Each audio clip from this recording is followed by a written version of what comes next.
guys, welcome back to Legend of the Willow, and we're here with episode 6 now. It says May faces a test. Alright. Then let us be tested. I don't know, last episode was super freaking intense. Yeah, we learned a lot. So, kind of curious as to what Takao would decide by now. Chapter 6, The Black Duck. Loneliness. Hanging from a nail. A cricket. May flinched at Jonah's question. With little time to think over what she had just heard and reach a conclusion, May revisited what she knew. The Shogun's soldiers are plundering villages. He raised the tax in order to fight out the bandits, thus condemning some of the inhabitants to starvation. Before that, he was also looking for the samurai who devastated Aogawara and were connected to an Oni. The commander-in-chief of Norio's army can't be ignorant of those things. The shogun needed Master Masamune to cover his tracks to destroy the executioners. But why only after a while? Because it would have been noisier to do it right away. It would have attracted unnecessary attention. The shogun, the samurai overstepping their boundaries. The Oni. She added another link to the chain of ideas. The gatekeeper. May nodded. A conspiracy. Yes, I understand. Well, if things aren't so bad. It's too early to say that the shogun is supporting evil yokai who came straight from Jugoku. But the action of the samurai is the taste of Oni and Ryoge, if I understand your stories about these creatures correctly. May's answer was firm. In any case, I won't stop looking for this gatekeeper. I just realized I can finally change my outfit. I want to keep the outfit. I did want to change my makeup a little bit though. In any case, I won't stop looking for this gatekeeper. As long as he's alive, I will be hunted. The number of victims will keep rising. What about you, Masamune? Takao returned to face the Ronin. Are you prepared, if need be, to go against the Shogun's will? May couldn't imagine how Araya must feel at this moment. His master served the Empire's most important warrior. Another thought followed. Is that why Takao called Masamune here? If the Ronin considers his continued involvement in an insult to Mokichi Iken's memory, then he will likely see it as his duty to interfere. Will the ninja then kill him? Outwardly, the warrior did not express any hints of doubt or worry. That is, if he had any at all. Anyone who would associate with the Oni, or the Ryoge for that matter, is either gravely mistaken or has a soul blackened beyond cleansing. In the first case, we should try to help them, open their eyes to the truth. In the second, it is still nobler to intervene and rid the world of them. I did not renounce my prior intentions. The Jonin looked at Kazu. It was as if a short, silent dialogue took place between them. Then Takao said, "We need to talk." He stood and addressed the others. Let's take a short break. Both of the shinobi left the hall. Hong and Satoshi looked at each other. The first asked cordially, "Would anyone like a snack?" "No, thank you." May also refused. She didn't feel like eating at all. She had a nagging feeling that something was missing. She was missing something. They're not surprised at all. Do they know what Takao and Kazu were talking about? What's going on here? A shadow of a thought flickered in her mind, circling the fringes of her awareness. May mentally reviewed the entire conversation again and tried to relax, to give in to the freely flowing images and scraps of phrases. Her wandering gaze turned to the wooden floor. A realization jolted through her, turning her insides to ice. No. May got up. May? I'm sorry, I need to...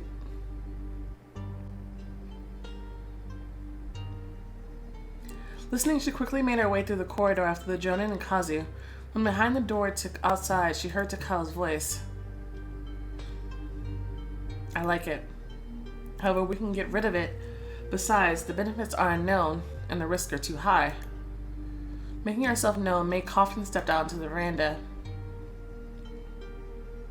Kazu was sitting on the railing, his back to the abyss, not holding on. Next to him, leaning on the same rail, Takao was looking out into the same void. She peered into the face of the shinobi who, even when he was on the verge of death, did not abandon her but instead brought her to a healer and showed her his house, and had become the one she thought about so often. May looked closely at him as though she was seeing him for the first time. Desperately wishing that her guess could be wrong, May asked, "Kazu, tell me it's not true." His tone was calm, but he seemed a little tired. "What is it?" "Tell me that Aogawara didn't happen 18 years ago." "Oh." The head of the clan glanced sideways at May, his lips curled in a cruel semblance of an approving smile. "Tell me that I'm wrong and the woman that the peasants took pity on, without giving her and her child away to their pursuers." She had to pause for a few moments. "It wasn't a kitsune, that she wasn't my mother. Kazu, please." He remained silent. "You were quick to realize." The second ninja nodded. May covered her lips with a trembling hand. "Well, there goes the theory. No longer a theory." "I don't know who she was, but you're right. That is when the village was lost."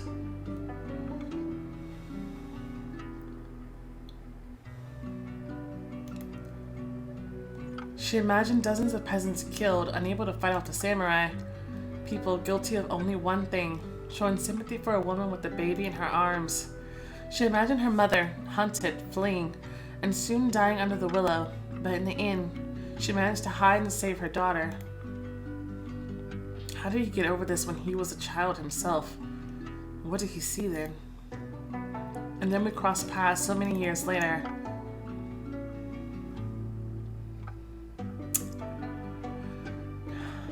I don't know if it'll help, but... Her soul was being torn to pieces. She wanted to lower her head, but she didn't dare, considering herself unworthy of avoiding his gaze. For what, innocent one? May nervously clenched her fingers, her nails digging into her palms as she did so. The icy wind picked up her words and carried them away. "I'm sorry that I'm alive and your family isn't. If I could, I would have died in their place. My life isn't worth so many deaths." The sorcerer's eyebrow arched in surprise, his expression softened. Relationship with Takao and Kazu. "Takao will be there in a minute." The sorcerer understood, an affable smile on his lips once more. He entered the house. As soon as the door closed behind him, the shinobi hopped down right in front of May. He impulsively pulled her close, hugging and kissing her greedily. May froze, utterly bewildered by his actions. "It's good that you're alive. Throw away those thoughts. It isn't your fault." "But..." "I said throw them away."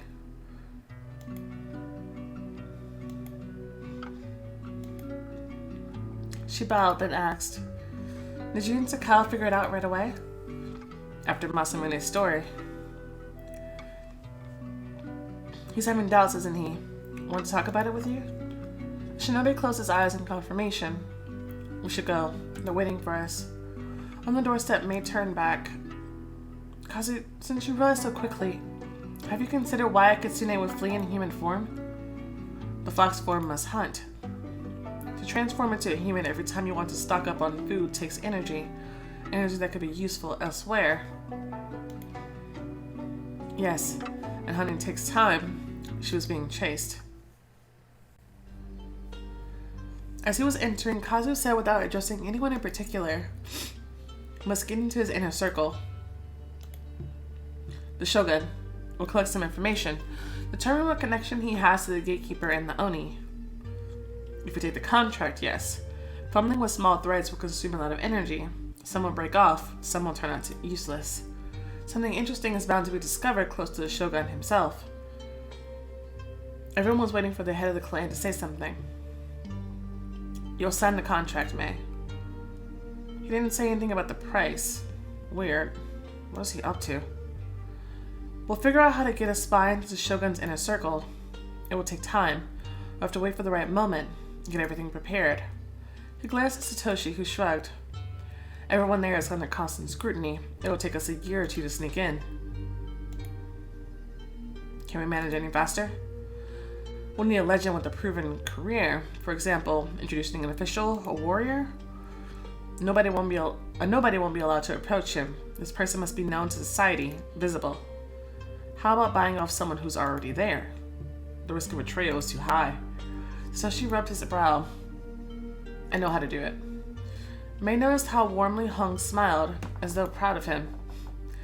In spring, the Festival of Beauty, noble ladies from all over the empire come to the capital. Some are from remote households. It's very difficult to verify their history. However, we're going to play things safe. No problem. We can bribe some drunken old samurai to sign documents confirming the existence of a legitimate daughter. The highest nobility is always present at the festival.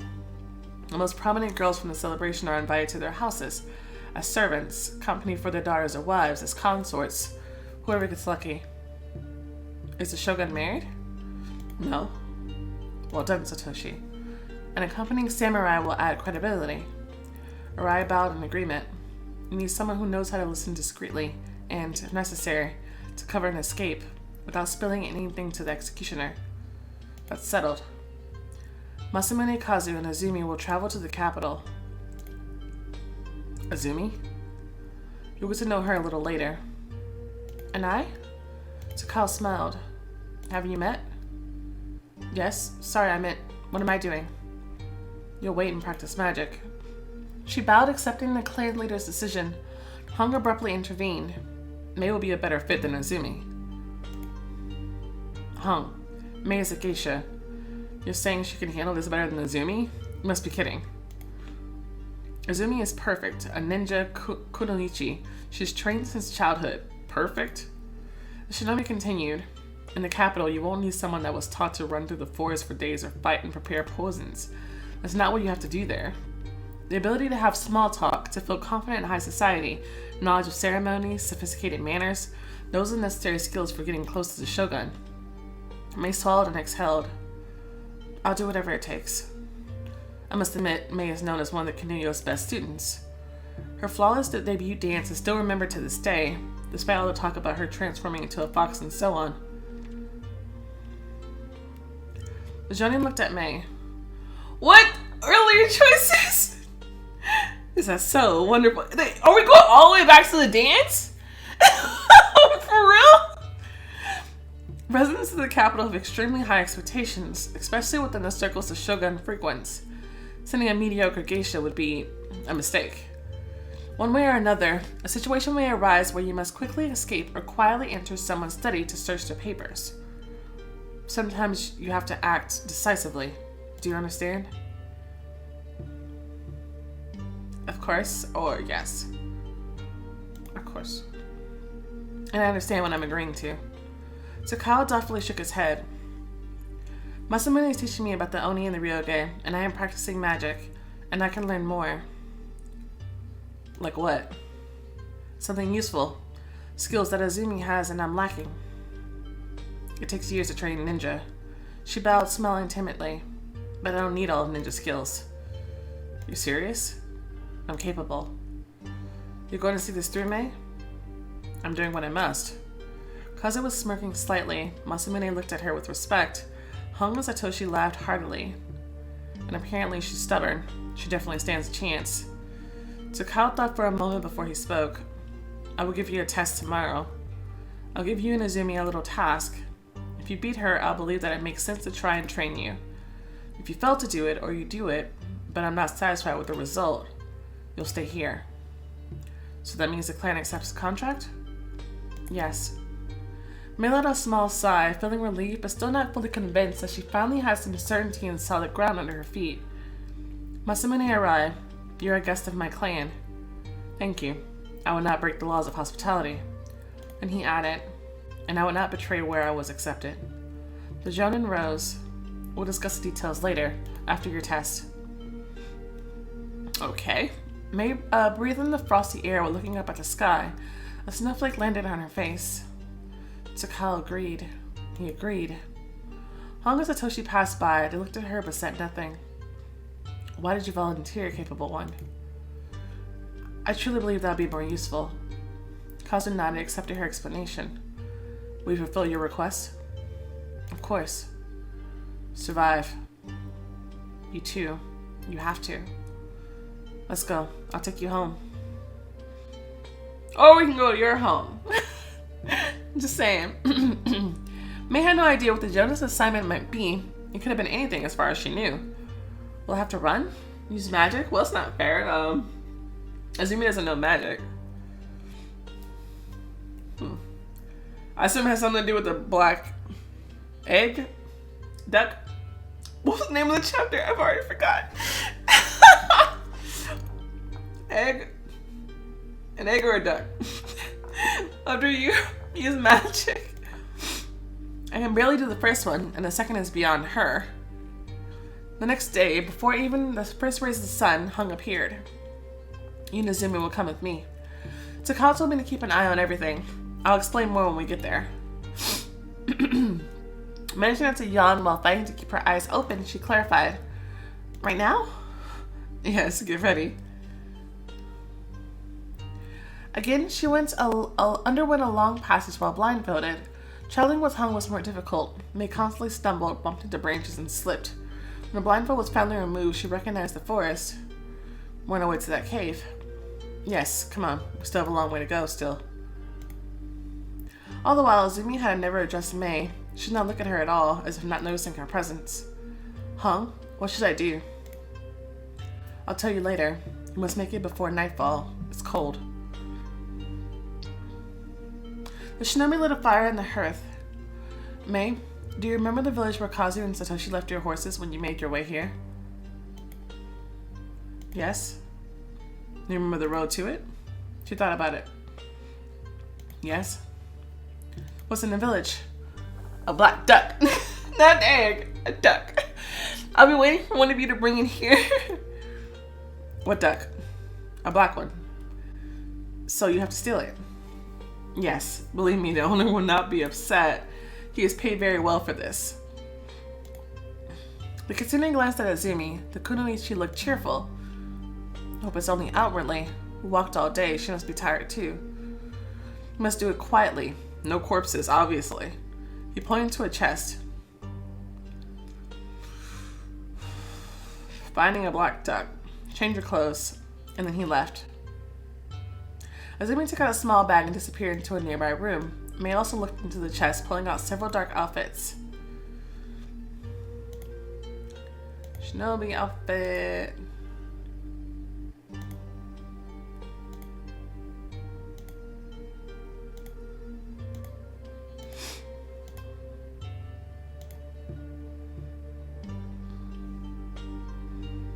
Sending home my fan.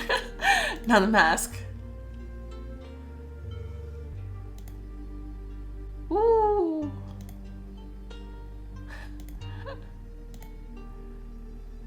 Yeah. Still with my fan in my hand. I think I'll take it out of my hand. The ninja looked at her. Don't get caught. If you get lost, look for that mountain. You can be seen from almost everywhere. Thank you. I'm still with that fan. The forest is dangerous. We must hurry. Dusk is falling. Azumi is already gone. When the kitsune reached her destination, the moon was rising in the sky. May took a closer look at the empty village streets and courtyard. Black ducks are rare, but obvious. You can't mistake them. Where do I look for it? Should I check every barn? Did Takao choose this target for a reason? Is there only one of them here? Or the black one is completely alone? After all, they mostly keep chickens. She knew a little of poultry farming, but she remembered that chickens are cheaper in city markets. However, the Jonin could have given us a misleading task. May slowly walked toward the village, constantly looking around and keeping an eye out for her rival. Kazu left the horses over there near the gate. The house in the center is larger than the rest. Obviously, the village leaders. The house in the center. A local smithy is still a little to the side. May wouldn't mistake it for anything else.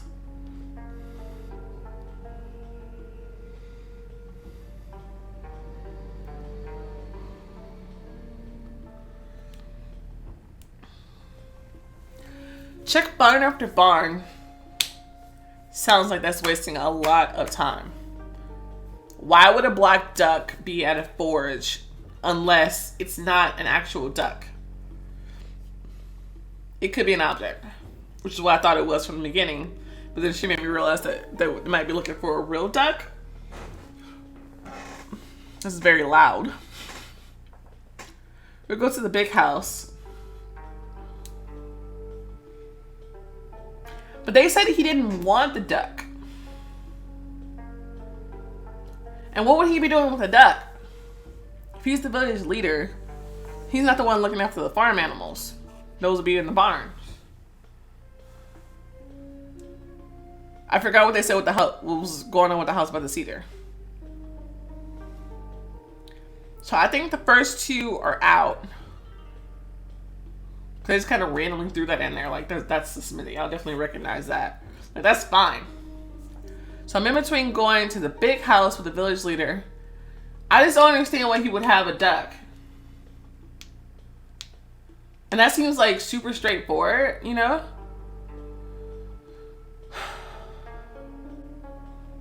Like, go to the biggest place. That's obviously where it'll be at. I feel like it would be a little bit more subtle than that.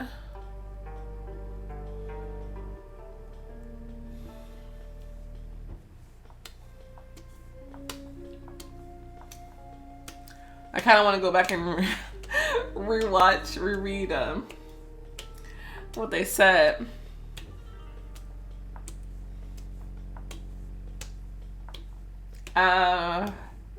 Shiz pops. Shiz pops on a cracker stick.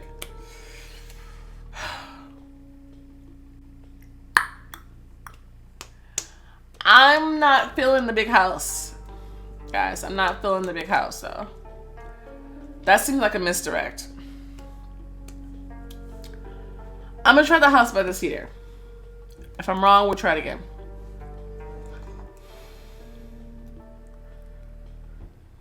Black duck, black duck. Does the John didn't know who keeps which birds in this village? Nonsense. So the black duck is not a bird. Then what? An object? Oh. Shoot. There's an object and it could be at the smithy. The ninja couldn't have visited every house. Moreover, the head of a clan. Where would he see it? Horses aren't left with random people. Easily crossing the low hedge, may enter the yard. There was nothing but an empty stable. His choice influenced the story. How? What have I done? The kitsune crept up to the house and took out a knife. Prying the shutter with the blade, she opened the window. She looked around and she carefully stepped onto the floor.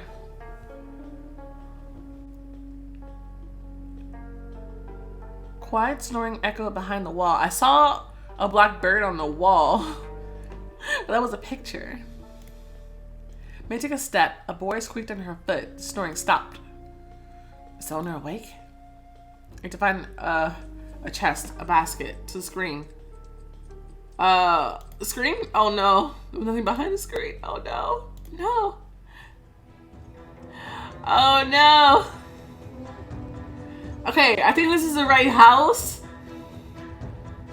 But I've goofed. Let's see what happens. The doors to the room flew open and a frightened woman appeared in the doorway. Who's here?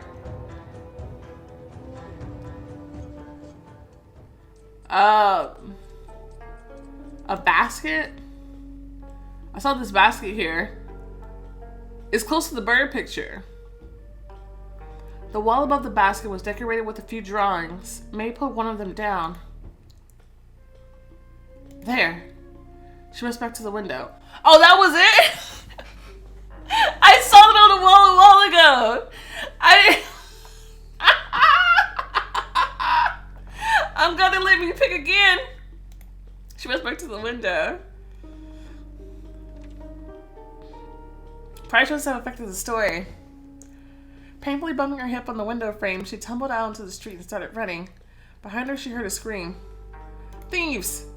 I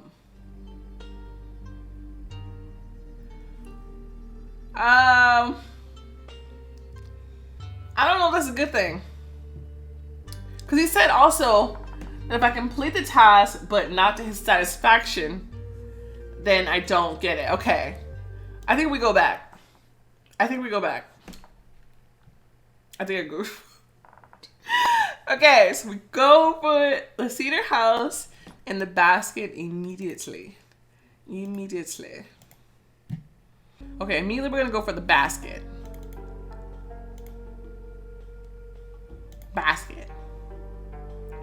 We're gonna grab the basket. Hold it down and get out.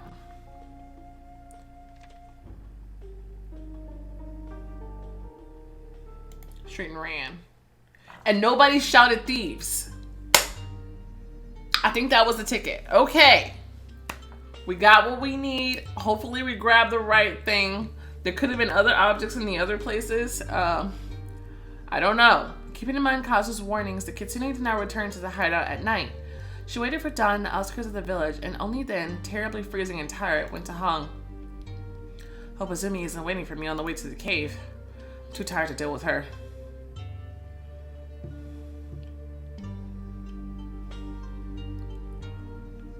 Soon, the hill with its camouflage shelter entrance came into view.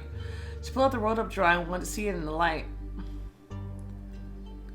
Bro, keep that shit under wraps till we get there. I don't trust Azumi. A black duck.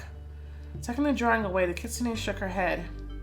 Ninja, bringing a regular bird would be too easy, right? At the door, Hung was practicing with the wooden sword. Having noticed May, he waved his hand. Greetings, how's it going? Hello. May took out the scroll and unrolled it once again. Is this what you need? After warming up by the hearth, May went to sleep. She lacked the strength to return to the clan. They returned later. Azumi didn't appear in the cave. According to Sonomi, she didn't want to wait for them and left earlier. Oh. So I think we got it right then. I think. Once they returned, Hung took May to Takao's house. Changan and Kazu were there along with the sorcerer. Welcome back. She bowed. Congratulations. Kazu nodded silently. To be honest, I was surprised. You did everything quietly. No one saw you. Not even Azumi. Excellent work, May. Okay. So yeah, you can't have them just shouting thieves. Otherwise, that would not have gone over well. So I think we did good going back to replay that. He paused. The contract has been prepared. Sign it as soon as you get some rest. Let me do it now. As you wish. He put a thick sheet of rice paper and a small knife on the table. Put your finger down. May was surprised. Signed in blood? First, it's tradition. Secondly, an experienced sorcerer confirmed that the blood is yours even after many years. This is how documents are checked, for example, at the courts of the daimyo and high courts. After reading the short text, May looked up at Takao. I'm to give you anything you point at? Exactly. Any item you own. I'm not going to keep you here for years and make you pay with magic. You are not a prisoner. But I have nothing that valuable, and I may never have anything. Or maybe it'll be the other way around, right? The identity of the gatekeeper is not clear. His price cannot be unambiguous. We're both taking risks. Sorcerer's gaze was impenetrable. If you don't have anything of particular value, then there's nothing to regret, right? Surely he's not saying everything. What the hell is he trying? What the hell is he trying to take? May took the knife and pricked her thumb. Back at Chungin's house, the first thing that Kitsune did was take a bath. What the hell is he trying to snatch from me? See, he too tricksy. I don't know. There's like certain subtleties about him that kind of rub me the wrong way. I don't know. I don't know how I feel about that.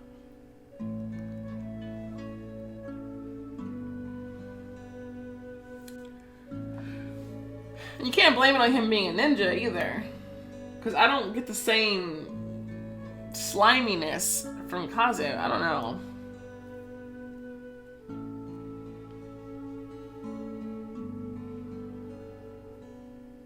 I'm sure it's worth a hefty price.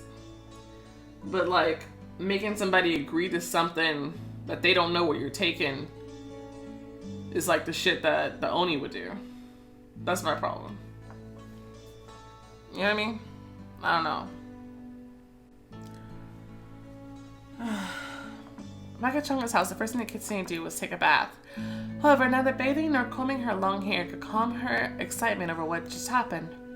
It was decided. The contract was signed, the role confirmed. She had succeeded, and now the ninja clan took over. How will things be now? That's it. The arrow's in flight. Nothing can be changed. Let the bowman pick the right target. Will the arrow hit? All arrows, no matter how high and fast they fly, fall. May drove her confused thoughts away. She recalled her childhood.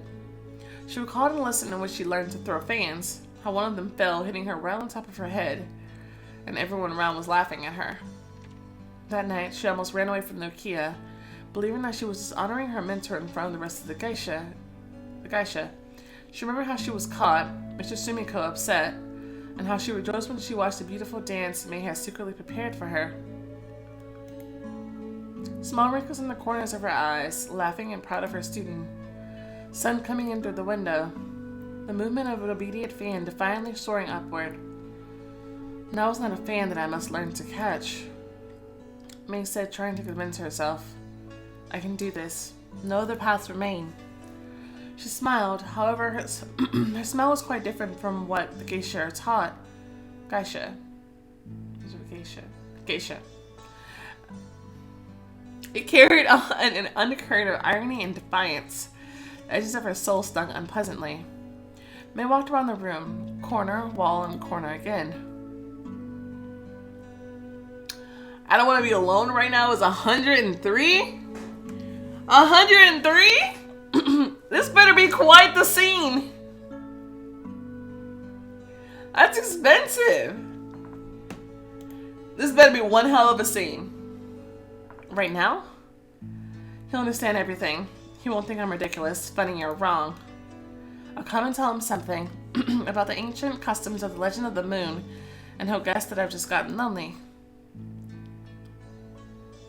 She now began to reason with herself or doubt. She got dressed and went out into the silent, snow-clear night. Fluffy snowflakes slowly descended from the dark sky to the ground. May calmly walked to the house from the outskirts of the village and knocked on the door. Kazu opened, letting her in. He smiled, asking, "Why are you resting? Can't sleep?" Returning the smile, she nodded. That happens after something like this. Come on in. You should have taken some herbs from Chang'an. That would have helped you relax. Perhaps, but I'm not that tired, and it's still too early. He grunted skeptically, but did not object. A whetstone, a bowl of water, and several needles, the same ones May saw when Kazu was training on the terrace, rested by the hearth.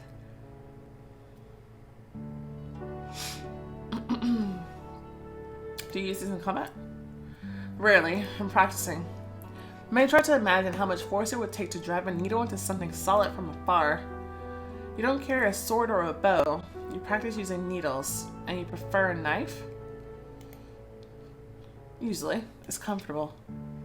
The shinobi ran his hand over his leather belt. May did not see how a small metal star with sharpened blades appeared in his palm. Kazu turned his hand. The delicate object should have fallen, but instead remained trapped between his fingers.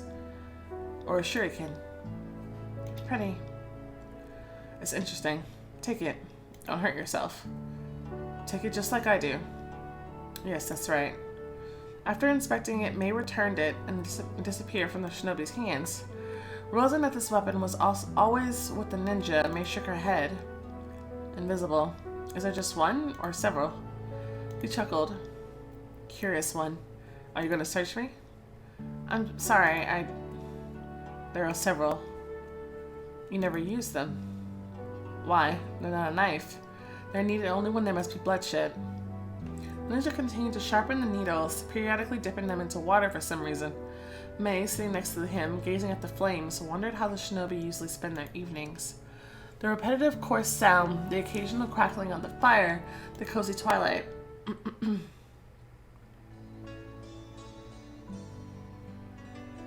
May stretched, straightening the soft blanket, and turned on her side, settling on another pillow.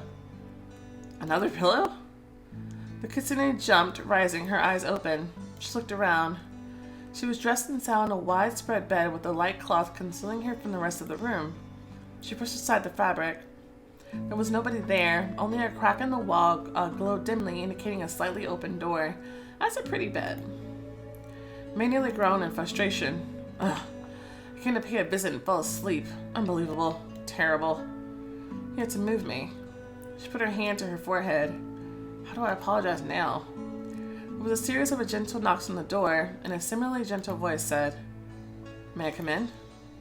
Quickly straightening her hair, May responded, yes, of course. The ninja stayed at the door, leaning his shoulder against it. Did you sleep well? Probably. Thank you. I'm embarrassed. She woke me up. You should have left me there on the mat.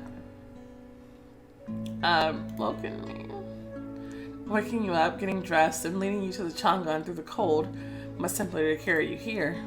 Watching May choose her words, the ninja chuckled. Now you're gonna tell me it happened by accident. May was left speechless. She was only able to manage a brief yes. Kazu smiled broadly. Just kidding. Don't worry. Everything is fine. She shook her head, smiling. She squinted at the shinobi, realizing that the awkwardness of the situation had begun to dissipate. How long was I asleep? It's the middle of the night now. Why aren't you sleeping? His voice was calm when he spoke. I only have one bed. If I were to lie down next to you, you'd wake up and get scared. I'm sorry. I already said don't worry. If you want, I can take you back to Changan, but we'll wake him up. If you want, you can stay here. What about you? His tone changed. What about me? Kazu tilted his head slightly to one side. Shadows traced his cheekbone. May realized then how the question sounded. I wanted to know would he sleep, but instead I asked. May was standing in the middle of the room, thinking of what to say and how to explain, and whether it was necessary. Standing in the middle of his room, his bedroom. I don't feel like myself when I'm with him, or is this the real me? Afraid to break the silence that had fallen, May's voice was barely audible. What do you want? Kazu approached. He didn't touch her, just looked into her eyes. I want you not to be afraid.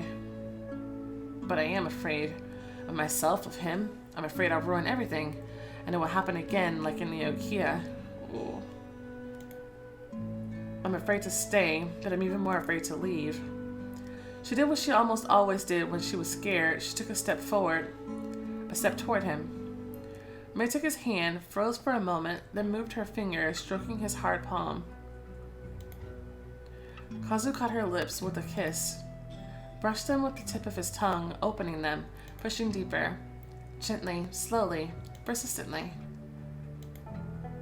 He studied her. Each time he was more and more intoxicating, throwing her off balance. She clung to him, not resisting the overwhelming feelings that gradually enveloped her. Her mind refused to perceive anything beyond sensations. His skin under her fingers, her tongue, his mouth, his hand sliding over her waist and then drifting lower. A thought burst in her mind, clouded by caresses. If he stops now, and right after that a sharp, sobering one. And if he doesn't, we're in the bedroom, and I can't do anything. May pulled back. Kazu didn't hold her, he let go. Gripping her own shoulders, May turned away. She felt bitter and somehow ashamed. Angry with herself, May said, I'm a kitsune. It can always happen to me. I'll turn and you'll be forced to console me. I don't want that. I don't want pity. Shinobi's voice was soft, calm. You won't turn, proud one. She turned to face him. How do you know? I just do. You follow me without asking where you're going. You trust me. And I trust you. The ninja untied his belt, took it off along with the sheath, and put it on the floor. The shurikens emerged from his sleeves and followed. May watched as he slowly unfastened the leather straps on his arms. Then, tying them together, he formed a complex loop with several layers. He put his palm through it. His tone didn't change. Come on. Grab here. May, not understanding what he was doing, grabbed the ends of the straps. Pull it to the side. The man's wrists were drawn to each other. It would take time to free my hands by myself. Take out the knife. Kazu. He smiled and repeated himself. Take it out. She did what he asked. She held it out to him as expected, holding onto the blade, but the ninja placed it back in May's palm. He squeezed it, bringing the knife to his throat. Then he dropped his bound hands. Don't be afraid of me, May. Show me what you want.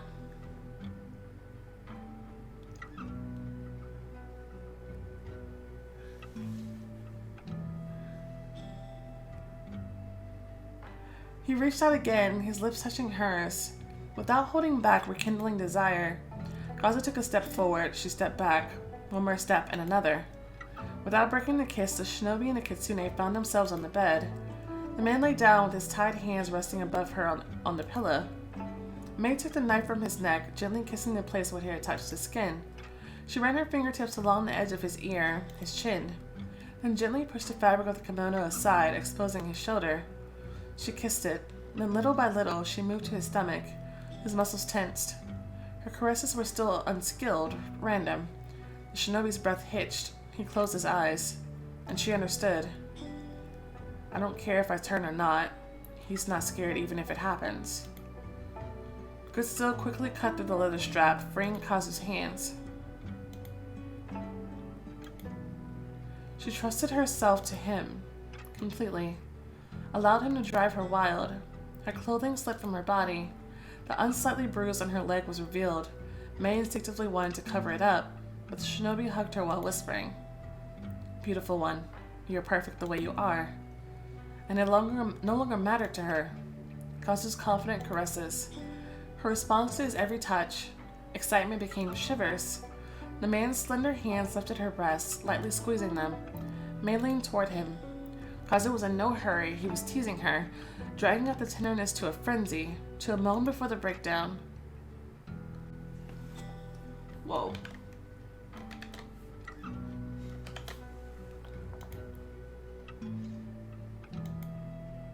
She wanted to fill him with every part of her body. She wanted all of him. He lifted her hips, lowering her onto himself. May arched, leaning back. Kazu held her, then pulled her back toward him, leaning in slightly. Then again, more firmly. Their movements gradually became unified. The shadows on the wall merged into the throes. The night filled with ragged breathing, the heat of bodies passionately intertwined. Her short cry, his deep kiss, and again, a moan. His tension brought it to its limit, her caress and movement again, to the point of debilitating exhaustion. In the morning, Kazu got up first. She woke when he straightened out the blanket over her. May noticed traces of sleepless night on his shoulders. She spoke. "I shouldn't have been afraid. This is not at all like what happened at the Okia." He met her gaze, his tone serious and firm. "You didn't have anyone before me." Aww. May smiled, closing her eyes so he wouldn't notice the trembling of her eyelashes. She did not dare to stay with Kazu for long. The ninja did not press. Okay. The scene was worth. The scene was worth 130 chips. That was worth. Okay. Okay, fine. Fine. I will admit that was worth. Okay. Later, the kitsune returned to Chang'an's house. Surprisingly, the observant grandfather did not comment on her absence in any way. On the contrary, he was pretending that nothing had happened. He asked for a favor to help bring some firewood. There are 2 houses nearby. See the canopy over there? How much should I bring, Grandpa Chang'an? The healer wrinkled his already wrinkled forehead. Then you're not busy. Carry it all. The kitsune looked appraisingly at the big woodpile. Don't forget mittens, and only bring a couple at a time. But that would take me 2 full days. With a bucket or basket, it would be faster. The ninja waved his hands. Absolutely not. You're straining yourself. Grandpa Chang'an. No, and don't argue. Thinking about old age and the quirks that come with it, May got to work. Okay. I think it's like beginning of my training, I think, actually. Okay. Wow. That was very interesting. Very, very interesting.